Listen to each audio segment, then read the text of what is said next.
हरे कृष्णा। राधे राधे। आप सभी का स्वागत है मेरे YouTube चैनल किस्से किरदारों के में। और आज की कहानी का शीर्षक है परोपकार की शक्ति। तो आइए इस कहानी को शुरू करते हैं।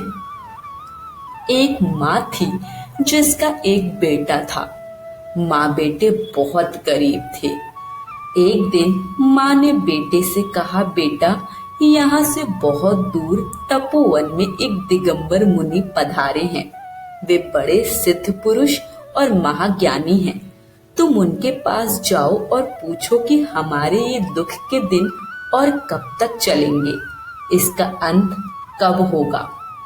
बेटा घर से निकल पड़ा। यह पुराने समय की बात है जब यातायात की सुविधाएं नहीं थी। वह पैदल यात्रा कर रहा था। चलते चलते सांझ हो गई। वह एक गांव में किसी के घर रात्रि विश्राम करने के लिए रुक गया। वह एक संपन्न परिवार था। सुबह जब वह आगे बढ़ने लगा तो घर की सेठानी ने पूछा, बेटा, कहाँ जा रहे हो? युवक ने अपनी यात्रा का कारण बताया। सेठानी ने कहा, बेटा, एक बात मुनिराज से मेरी भी पूछ आना। यह मेरी इकलौती बेटी है, लेकिन वह बोल नहीं सकती, गूंगी है।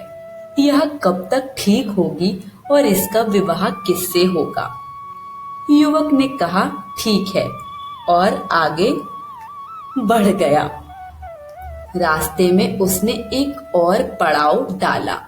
इस बार वह एक संत की कुटिया में रुका था। विश्राम के बाद जब वह चलने लगा तो संत ने भी पूछा, बेटा, कहाँ जा रहे हो? युवक ने अपनी यात्रा का उद्देश्य बताया। संत ने कहा, मेरी भी एक समस्या है, उसे भी पूछ लेना। मुझे साधना करते हुए 50 साल हो गए, लेकिन अभी तक संतत्व का स्वाद नहीं मिला। मेरा कल्याण कब होगा? युवक ने कहा, ठीक है, मैं पूछ लूंगा, और संत को प्रणाम कर आगे बढ़ गया। रास्ते में उसने एक और पड़ाव डाला। अब की बार युवक एक किसान के खेत पर रुका। रात में चर्चा के दौरान किसान ने कहा, बेटा, मेरे खेत के बीच में एक विशाल वृक्ष है।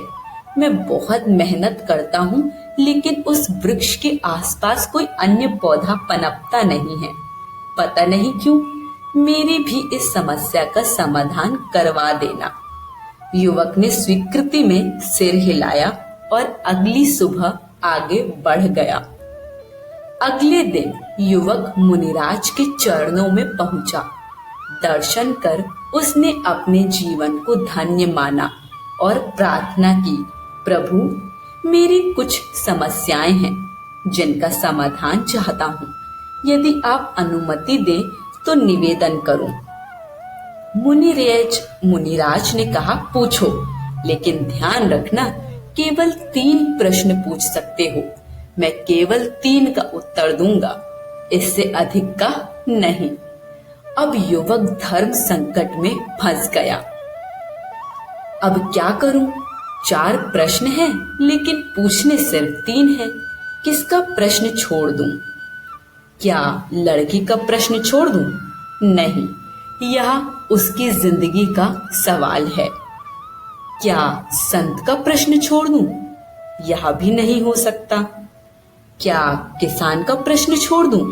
नहीं, बेचारा मेहनत करता है, फिर भी उसे फल नहीं मिलता। आखिरकार उसने तय किया कि वह अपना प्रश्न छोड़ देगा। युवक ने अपना प्रश्न नहीं पूछा और केवल 3 अन्य प्रश्नों का उत्तर लिया। फिर वह वापस घर की ओर चल दिया। रास्ते में सबसे पहले किसान से मुलाकात हुई।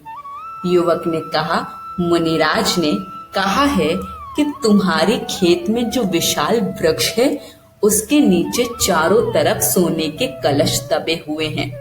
यही कारण है कि तुम्हारी मेहनत सफल नहीं हो रही। किसान ने वहां खुदाई की तो सच में सोने के कलश निकले।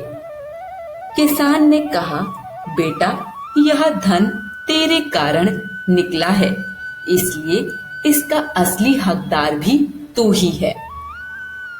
और किसान ने वह सारा धन युवक को दे दिया। अब युवक संत के आश्रम पहुंचा। संत ने पूछा, मेरे प्रश्न का क्या उत्तर मिला? युवक ने कहा, स्वामी जी, मुनिराज ने कहा है कि आपकी जटाओं में एक कीमती मणि छुपी हुई है। जब तक आप इस मणि का मोह नहीं छोड़ेंगे, तब तक आपका कल्याण नहीं होगा। संत ने गहरी सांस ली और कहा, सच है, मैंने यह मणि वर्षों से छिपा कर रखी है और हर समय इसके खो जाने का भय बना रहता है। इसी कारण मेरा ध्यान भजन सुमिरन में नहीं लगता। संत ने तुरंत वह मणि युवक को दे दी और कहा, अब मुझे शांति मिल गई। इसके बाद युवक सेठानी के घर पहुंचा। सेठानी दौड़ती हुई आई और पूछा, बेटा, मुनिराज ने क्या कहा? युवक ने उत्तर दिया, माँ जी, मुनिराज ने कहा है कि तुम्हारी बेटी जिसको देखकर बोल पड़ेगी वही उसका पति होगा। अभी सेठानी और युवक की बात हो ही रही थी कि लड़की अंदर से बाहर आई और जैसे ही उसने युवक को देखा, वह एकदम से बोल पड़ी। सेठानी भाव विभोर हो गई और बोली, बेटा, आज से तू ही इसका पति हुआ। मुनिराज की वाणी सत्य सिद्ध हुई। उसने अपनी बेटी का विवाह युवक से कर दिया। अब युवक धन, मणि और पत्नी के साथ अपने घर पहुंचा। माँ ने पूछा, बेटा, तू आ गया? मुनिराज ने क्या कहा? हमारे दुख कब समाप्त होंगे? युवक ने मुस्कुराकर कहा, माँ, मुक्ति मिलेगी नहीं, मुक्ति मिल गई। मुनिराज के दर्शन कर मैं धन्य हो गया। उनके दर्शन मात्र से ही जीवन के दुख, पीड़ाएं और कष्ट समाप्त हो जाते हैं। माँ ने पूछा, तो क्या उन्होंने हमारी समस्याओं का समाधान बता दिया? युवक ने कहा, हाँ माँ, लेकिन मैंने अपनी समस्या उनसे पूछी ही नहीं और फिर भी हल हो गई। माँ ने आश्चर्य से पूछा, वो कैसे? युवक ने उत्तर दिया, माँ, मैंने जब दूसरों की समस्याओं को अपनी समस्या समझा तो मेरी समस्या खुद ब खुद हल हो गई। शिक्षा, जो दूसरों के लिए सोचता है, ईश्वर स्वयं उसके लिए सोचते हैं। जब हम दूसरों की भलाई के बारे में सोचते हैं तो हमारी समस्याएं भी हल हो जाती हैं। आज की कहानी यही समाप्त होती है। कहानी पसंद आई हो तो कमेंट बॉक्स में हमें अपना फीडबैक जरूर दीजिए। वीडियो को लाइक, शेयर करें और चैनल को सब्सक्राइब करें। सभी को हरे कृष्ण, राधे राधे।